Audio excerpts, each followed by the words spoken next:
여러분 안녕하세요. 9월 19일 방송을 시작하겠습니다. 자, 리플과 XRP. 제가 리플과 XRP를 굳이 구분 짓지 않고 있어요.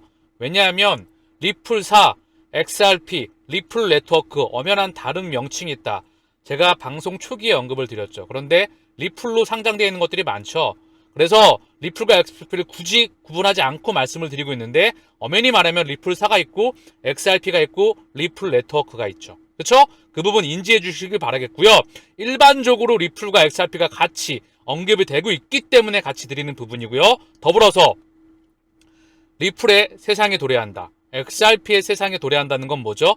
스위프트 2.0의 세상에 도래한다. 현재 스위프트가 뭐죠? 법정화폐 기반으로 해서 달러 기반으로 해서 달러를 기축으로 해서 유로 앤 파운드 위안화 전 세계 각국의 통화와 함께 연결되어 있는 그런 혈관으로 확장되어 있는 시스템이죠. 법정화폐, 종이돈을 기반으로 해서 달러 기반으로 해서 스위프트. 자, 그러면 제가 계속 언급드리죠. 이미 수백 번 언급을 드렸다. 리플과 XRP의 설계 이유는 뭐죠? 노1. 첫 번째 설계 이유는 뭐다? CBDC를 운반하기 위해서이다. 엄청난 양의 거액 결제의 CBDC를 나라별로 송금해 내가기 위해서이다. 자, 그러면 스위프트 현재 1세대를 넘어서 2세대에 가게 되면 뭐가 되겠죠? 각국의 CBDC가 전 세계로 왔다 갔다 지금처럼 전 세계로 24시간 365일 all everyday 쉬지 않고 움직이게 됩니다. 가운데 유통 경로가 사라지게 되겠죠. 두 단계가 보내는 사람, 받는 사람 두 개 없어지고요. 또 다른 계좌에 돈을 예치해 놓을 필요가 없어요. 노스트로 계좌라고 하는 다른 은행에 잠자고 있는 돈 10조 달러, 대한민국 돈 1경 4천조 원, 지금 한 환율 기준이죠. 이 돈이 필요가 없다. 한 방에 날려버리게 되는 거겠죠. 그래서 이 스위프트 2.0의 세상을 준비하는 것이다. 우리는 바로 리플과 XRP의 투자를 통해서. 자, 같이 한번 볼게요. 세계 200여 개국 1만 1000여 개 금융회사가 돈을 지급하거나 무역대금을 결제하는 데 활용하는 전산망이다. 세계 200여 개국 1만 1000여 개 금융회사. 아직 리플의 파트너십은 수십여 개 국가에 수백 개 금융기관밖에 안 됐어요. 아직도 인프라가 폭발적으로 성장해야 됩니다. 자, SEC와의 소송에 불구하도 계속해서 성장해 나가고 있긴 하지만 이 소송이 끝나게 되면 더욱더 폭발적으로 대놓고 확장해 나가리라 생각합니다. 그래서 아직은 리플과 XRP의 가격이 눌려있는 부분이다. 세계 각국의 송금망은 스위프트를 거친다. 예컨대 미국 기업이 한국에 있는 기업에 돈을 보내기 위해 미국 거래은행에 요청을 하면 이 은행은 스위프트망을 통해 한국 기업의 거래은행에 메시지를 보내 결제하는 식이다. 세계 금융을 연결하는 파이프라인 역할을 한다. 즉 혈관이에요. 다시 한번 장기들이 있어요. 사람의 장기가 있죠. 이 장기들을 연결하는 혈관이 뭐다? 바로 스위프트이다. 이 장기들은 각국의 국가들이다. 심장은 미국이겠죠. 달러 기반 현재. 그쵸? 유럽도 있고 일본도 있고 중국도 있을 겁니다. 자, 장기의 기능에 따라서 차이가 있겠지만 이걸 연결하는 게 스위프트인데 이 혈관이 뭘로 바뀐다? 바로 CBDC를 연결하는 바로 리플과 XRP로 바뀌는 거다. 더불어서 CBDC로 법정화폐가 바뀌는 거다. 이 부분을 인지하게 되면 정말 큰 평생 투자가 가능하며 어제 어떤 분이 그러시더라고요. 고작 10만 원이라고. 저도 그렇게 생각을 합니다. 큰 그림에서 10만 원은 언젠가는 보이지도 않는 가격대에 가겠죠. 평생 투자가 가능하다고 한다면. 왜? 전 세계 송금망 스위프트 시장 규모가 155조 달러이기 때문에. 이것도 단순 창고만이에요. 무려 한국 돈 20경원이 넘어가는 돈입니다. 엄청난 액수고요. 리플의 그거에 비해 시가총액은 초라합니다. 그렇기에 큰 그림에서 흔들리지 마시고 동행하시고요. 1973년 유럽과 북미의 240여 개 금융회사가 회원사 간 자금 이동 및 결제 업무를 위해 만들었으며 2022년 현재 스위프트 지분은 3천여 개 금융회사가 공동으로 소유하고 있다. 자, 의미심장한 말이 나와요. 2022년 현재 스위프트의 지분은 3천여 개 금융회사가 공동으로 소유하고 있다.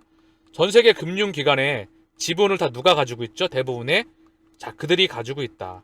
리플과 XRP와 무관하지 않는 그들이 가지고 있다. 미국 중앙은행 달러 기반이죠.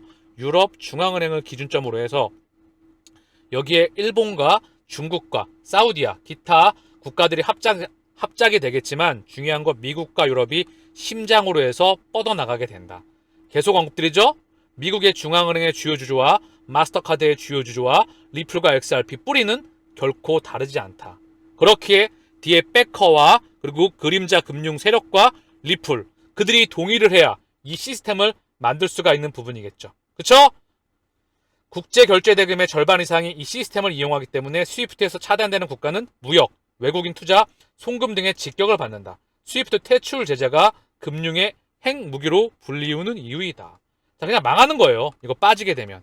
그래서 이 다음번 시스템을 스위프트 2.0을 미국, 유럽 중심으로 해서 일본과 중국, 그들을 중심으로 해서 이미 오래전부터 준비가 되어 왔다. 그 이면에 통화 시스템에 대한 한계는 이미 2008년도 이후에 제로금리와 4조 5천억 달러, 세 차례에 이은 양적 완화, 그리고 다시 한번 제로금리와 무제한 양적 완화와 일부 ETF를 통한 질적 완화, ETF를 통한 소외세차를 매입하다가 찔끔 매입하다가 말았습니다.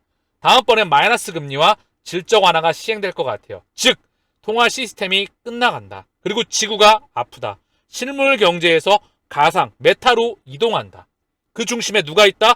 바로 스위프트와 리플과 XRP가 있는 겁니다. 다시 한번 리플과 디지털 유로 파운드 재단, 디지털 파운드 재단, 그리고 디지털 유로 어소시에이션, 엑센추어, 스위프트, 그리고 연준과 ISO 20022 이미 오래전부터 상당히 다 그림을 그려왔다. 일반 투자자들만 모르고 있을 뿐이지 관심이 없죠. 이게 뭔 그림인지. 그걸 안다면 통화 시스템을 이해했다는 부분이고요. 통화 시스템을 이해한다는 건 신용 창조, 금리를 이용한 경제 성장 시스템을 이해했다는 거고요. 그리고 빚을, 부채를 통해서 경제를 성장 시스템을 이해했다는 거고요. 양턱깎기를 이해했다는 거고요. 금융을 이해했다는 거겠죠. 금융 봉사이기 때문에 그동안에 이걸 뭔지를 몰랐다는 거죠. 이제 금융을, 제 방송을 꾸준히 보셨던 분들은 금융을, 경제를, 세상을, 문명을 이해했기 때문에 그림을 그려가실 거라 생각을 합니다. 자, 리플이 급등한 이유는 SEC 소송 대승 목표 때문. 자, 내용을 보게 되면 브래드 갈링하우스가 트위터에서 지금 리플랩스와 브래드 갈링하우스 등 두 명의 경영자가 법원 제출 서류에서 SEC가 법에 따라 자신들에 대한 주장을 입증하지 못했다. 그러면서 자신들의 승소 판결을 요청했다. 피고인들은 SEC가 모든 XRP가 투자 계획이고 따라서 연방증거법에 따른 증권이었다는 주장을 뒷받침하는 핵심 증거를 제시하지 못했다고 주장했다. 투자 증권을 증명하는 하위 테스트는 세 가지 조건을 충족해야 하는데 한 가지도 만족시키지 못했다는 내용이다. 자, 그래서 이러한 주장과 관련된 서류들이 19일로 공개가 예정된 가운데 리플랩스의 CEO 브래디 갈링하우스는 SEC가 법적 근거가 없이 권한 확대야만 혈안이라고 비난했다. 소송이 마무리가 돼야 되겠죠. 그쵸? 그 기대감. 그리고 첫 번째, 전체 리플의 XRP에 대한 가격에 대한 상승, 그리고 암호화폐에 대한 큰 산업에 대한 규격, 이런 모든 부분들이 맞물려서 진행이 돼야 되겠죠. 다만 리플은 다시 한번 반등에 나왔다가 살짝 밀리고 있어요. 492원. 자, 암호화폐 변동성이 상당히 심한데요. 거래대금은 상단 1위에 포진되어 있고요. 비트코인은 2673만원. 자, 낙폭이, 자, 이 부분 지지를 받고 있긴 한데 낙폭이 다시 한번 나오고 있어요. 크게 흔들거리고 있습니다. 현재 이더리움도 200만원을 깨버렸어요. 185만원. 낙폭이 가장 커요. 그쵸? 이더리움의 낙폭이 상당히 큰데요. 비트코인, 이더리움, 리플뿐만 아니라 증시와 코인 시장, 암호화폐와 주식시장 다 변동성이 심하다. 그 부분은 FOMC가 다가오고 있죠. 0.75% 금리 인상 폭을 현재 프라이싱하고 있다. 만약에 1% 올리게 되면 더 흔들릴 수 있어요. 중요한 건 0.75%를 반영하고 있다. 그래서 CME 패드워치에서 뭐라고 나왔냐? 자, 볼게요. 같이 한번. 대망의 9월 FOMC CME 패드워치 9월 기준금리 75bp 인상 가능성 82%에 달한다. 82대 18. 자, 며칠 안 남았습니다. 그래서 FOMC 회의 9월 20일에서 21일 열리는 FOMC 회의에서 기준금리 75bp 인상 가능성이 82%, 100bp 1%는 18%, 확실성의 영역에 가고 있는데요. 이 부분을 시장은 반영하고 있다. 참고사항으로 언급드립니다. CME 그룹이라고 하죠. 시카고 거래소 그룹. 전 세계 모든 거래소의 중심이기도 하죠. 뉴욕 증권거래소와 IC, 인터컨티넨탈 익스체인지와 더불어서 세 개 거래소들을 관장하는 중심에 있는 부분이죠. 이 CME 그룹 또한 리플과 XRP와 리플과 무관하지가 않습니다. 제가 계속 언급드리죠. 이런 모든 부분 인프라에서 절대 무관하지 않다. 세계를 관장하는 그런 세력들과. 자, 여기 맨날 언급되잖아요. FOMC CME 페드워치에서 예측하고 있잖아요. 이 CME 그룹이 시카고 거래소 그룹, 상품, 상업, 뉴욕 상품, 상업 이 모든 부분을 관장한다. 귀금속, 상업, 상품, 원자재 이런 가격의 거래를 관장한다. 더불어 뉴욕 연은 미국 연준과 무관하지 않은 글렌 허친스 전 나스닥 회장이자 그리고 디지털 커런시 그룹과 연관이 깊은 글렌 허친스 여기에 또 나스닥이 연관이 되어 있고요. 뉴욕 연은은 미국 중앙은행의 핵심 최중심 바로 기득권 중심에 있는 심장입니다. 뉴욕 연은 항시 FOMC에 참여할 수 있는 그런 의결권을 가지고 있죠. 정말 중요한 의미를 갖고요. 더불어서 CME 그룹 리플과 XRP와 절대 다 무관하지가 않다. 계속 언급을 드렸죠. 그렇게 걔가 강조하는 것은 그만한 이유가 있는 겁니다. 미 재무부 화폐와 결제의 미래 보고서 발표했다. 미국 재무부에서 보고서를 발표했다. 중앙은행 디지털화폐 CBDC 연구가 진행돼야 한다고 전했다. 미국 재무부는 화폐와 결제의 미래라는 보고서를 공개했다. 보고서에는 현재 운영되는 여러 결제 시스템과 CBDC 등에 대해서 분석했다. 재무부가 발표한 화폐와 결제의 미래에 따르면 CBDC의 익명성은 현금 대비 자금 세탁, 테러 자금 조달 등에 노출될 리스크가 크다. 반면 CBDC는 감독 개선 및 자금 세탁 방지, 테러 자금 조달 방지, 규정과 관련된 새로운 기회를 가져다 줄 수 있다고 내다봤다. 자, 직접 통제가 가능한 거예요. 온체인 데이터를 통해서 디지털로서 중앙은행과 그리고 다시 한번 여기서 G캐시의 제로놀리지, 투명과 방패 이 기술이 또한 사용이 되겠죠. 그래서 CBDC 연구가 국가 이익에 부합한다고 판단될 경우 이를 계속 진행해야 한다고 보고서는 밝혔다. 스테이블 코인을 거래하는 금융기관은 AML, CFT 규정을 준수하며 스테이블 코인이 결제 수단으로 전 세계적으로 확산된다면 글로벌 AML, CFT 표준에 불균형이 발생할 것을 전망했다. 또한 금융 시스템에 큰 위험을 초래할 것이라고 분석했다. 중요한 건 이 시스템에 대한 제도화에 대한 규격이 나와야 된다는 부분이죠. 이미 CBDC, 스테이블 코인, 도매용, 거액결제용, 디지털 화폐, 토큰, 코인, NFT 모든 것들은 시스템이 나와야 하는 부분이에요. 아직 초기이기 때문에 기술은 계속해서 확장해 나가고 있습니다. 다만 제도와 대중의 인식만이 필요할 뿐입니다. 자, 이 기사 중요한 내용의 기사인데 지난번에도 살짝 언급을 드렸지만 이 시장은 이 미래는 100% 다가온다. 방향성은 정해져 있다. 시간의 채만 발생할 뿐이다. 이미 기술은 확장되어 나가고 있다. 제도와 사람들의 인식, 대중의 인식이 시간이 걸릴 뿐이겠죠. 그렇게 인식하시고 머리에 꽂으시면 귀에 꽂히시리라 생각을 합니다. 옐런 미국 재무장관, 암호화폐 단속이 필요하다. 그 연장선상에서 방금 미국 재무부 장관이죠. 자, 그 보고서 연장선상에서 보시면 좋을 것 같아요. 그리고 자, 얼마 전 제롬 파월 연준 의장 전에 바로 자넷 옐런 미국 연준 의장이었죠. 미국 재무부, 미국 중앙은행, 그리고 미국 월가 다 같은 움직임에 있다. 자, 이거 중요한 의미를 갖죠? 제가 다시 한번 언급을 드렸어요. 그때 한번. 자, 강달러가 세계 경제의 큰 문제, 이제 시작일 뿐. 세계은행 금융위 가능성 지적한다. 공포가 계속 나오고 있죠? 그리고 1,400원은 막자. 총력 방어 나선 외환 당국. 방어 가능할까? 한미 정상회담서 한미 통화수합 체결 논의할 듯. 외환 당국 고강도 실개입. 1,380원대로 내려서. 자, 외환 보유고 가지고 이제 실제로 개입하는 거예요. 구두상으로 안 되면 실제로 환율 시장에서 환의 개입을 통해서 원화 가치의 안정화를 도모하겠죠. 안 그러면 국내에 들어있던 달러와 외국인 자금들이 철수하기 때문에 국내에 있는 인체의 혈액이 다 빠져버릴 수가 있어요. 그 어떤 것보다 첫 번째이죠. 신용 경색이 될 수가 있으니까. 어쨌든 통화 수합은 상당히 중요한 부분이겠죠. 그런데 강달러, 미국의 긴축이 다 일어나고 있는 부분이죠. 명분은 인플레이션의 가속화. 그런 부분이고요.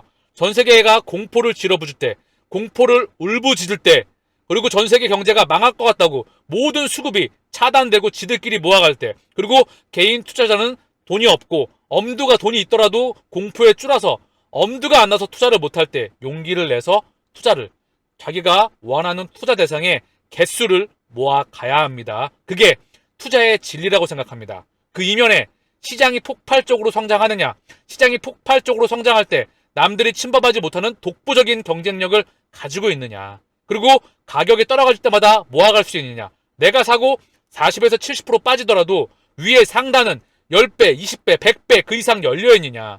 그러면 지금의 가격은 땡큐겠죠. 그쵸? 매크로 이슈 때문에 빠지는 거는 지나가는 부분이다. 늘 펀더멘탈에 이상이 없으면 기계적으로 모아간다.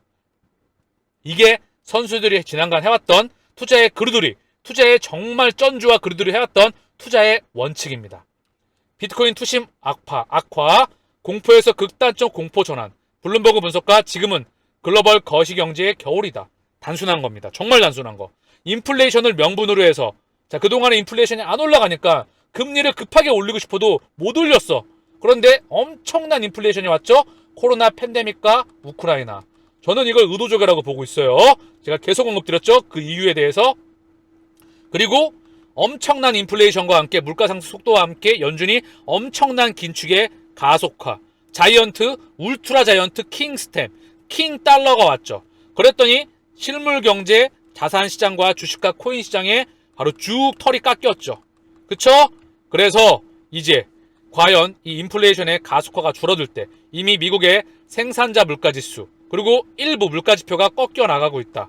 그리고 테슬라의 옐런 머스크뿐만 아니라 일부 전문가들이 디플레이션을 우려해야 된다는 말이 나오고 있죠. 이렇게 모든 미디어에서 공포로 전환될 때 기계적으로 저는 매입을 합니다. 그게 투자의 본질이기 때문에. 자, 선수들은 그렇게 하고요. 모두가 탐욕과 모두가 좋다고 할 때 극단적인 탐욕이 부르질 때는 경계의 신호로 봐야 됩니다. 자, 그게 선수와 호구의 차이점이에요. 블룸버그 수석 전략가 비트코인 3년 안에 10만 달러 돌파 가능. 자, 너무 약소하죠. 10만 달러. 너무나 약소한 금액이다. 제가 봤을 땐 제가 다음번에 언급드렸죠. 500만원에서 8천만원, 8,200만원 16배, 15배 그 기준점이었었어요. 그쵸? 16배. 자, 그러면 다음번에 3천만원이죠? 2천 몇백만원. 다음번에 10배, 3억 플러스 마이너스 알파 기준점이다. 자, 그러면 3년에 10만 달러는 아니겠죠? 그쵸? 그래서 굉장히 보수적으로 보시는 것 같아요. 이것 또한 참고만 할 뿐이다. 이 시장은 100배 이상 커진다. 긴축 공포 비트코인 1만 달러 선 현실화되나. 이런 말이 나오니 수급이 차단되겠죠. 미디어에서 이런 말이 찌라시가 나와요. 쭉쭉쭉. 자, 그리고 거래량은 급감합니다. 장기 투자자들은 이 중기와 단기가 던진 걸 쭉 빨아먹어요. 빨대처럼 쪽 빨아먹습니다. 쪽 빨아먹고 그리고 계속해서 모아가죠. 그리고 이제 연준이 수도꼭지를 풀어요. 그쵸? 또는 수도꼭지가 막 잠기던 게 조금 얇아집니다. 그리고 시장이 방향성을 찾겠죠. 그쵸? 그리고 수도꼭지가 풀릴 때 엄청나게 자금이 날라오겠죠. 그쵸? 이때 넘기겠죠. 이게 선투들이란 방식이고요. 항상 언급을 드리겠지만 흔들리지 마시고 매크로와 거시경제와 문명과 경제와 세상의 흐름을 읽으셨다면 제 방송을 보시는 분들은 경제와 문명과 산업과 기업과 주식과 금리와 경제 지표와 차트와 모든 부분을 다 통칭해서 혈관처럼 연결시켜서 심지어 바이오까지 코로나까지 연관지어서 언급을 드리고 있습니다. 그래서 큰 그림에서 흔들리지 마시고 동행하시길 바라겠습니다.